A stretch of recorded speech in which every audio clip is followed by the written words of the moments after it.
Adams. Hang on. Al Adams. Durham. Jerry.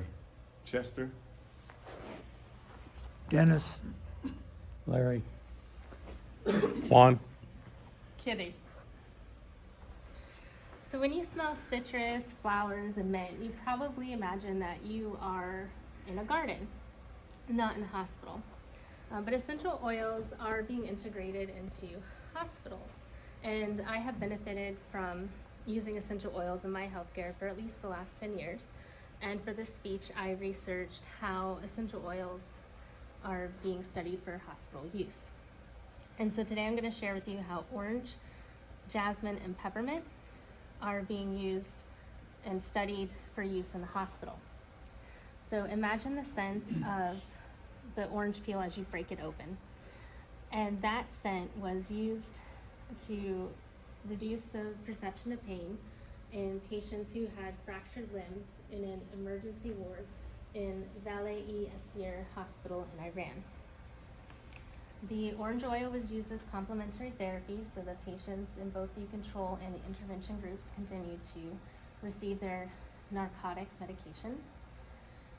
And the intervention group had orange oil placed on a pad near their nose, and every hour they got a new pad of oil. And over time, the patients who had received the orange oil, in addition to the narcotics, had a reduction in their pain, and the patients who only received the narcotics, pain did not decrease as much, it stayed about the same. And then for our second oil, imagine the powerful scent of jasmine. And what if that's what you could smell while you were waiting for surgery? Patients who were scheduled for abdominal surgery at 5th Azhar Hospital in Iran were given jasmine on their shirt collar for 1 hour as they inhaled it. And the patients who received the jasmine had their cortisol levels drop by 30% in the intervention group. And then the control group that did not receive the jasmine oil, their cortisol levels actually increased by 47%. And our final oil is peppermint. So imagine the smell of the fresh picked peppermint leaves. And that was studied in post-op abdominal patients for abdominal surgery in Imam Reza Hospital in Iran.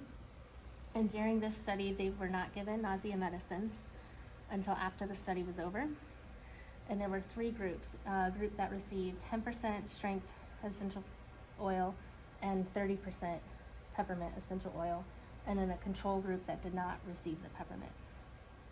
And they were asked to inhale the oil for 5 minutes, just breathing normally.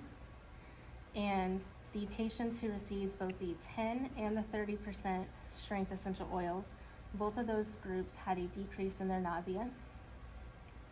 And the group that did not receive the peppermint oil did not have a decrease in their nausea.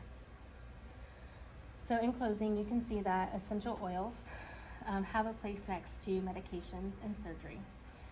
Choosing essential oils and medications does not have to be an either or decision. It can be both.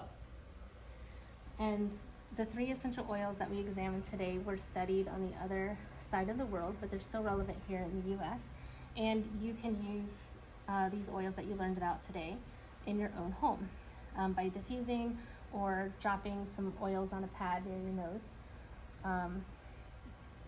The orange for pain, the jasmine for anxiety, or the peppermint for nausea. I brought with me the oils that we discussed so that you can experience these scents. And the next time you're in the hospital, don't be surprised if it smells a little more like a garden.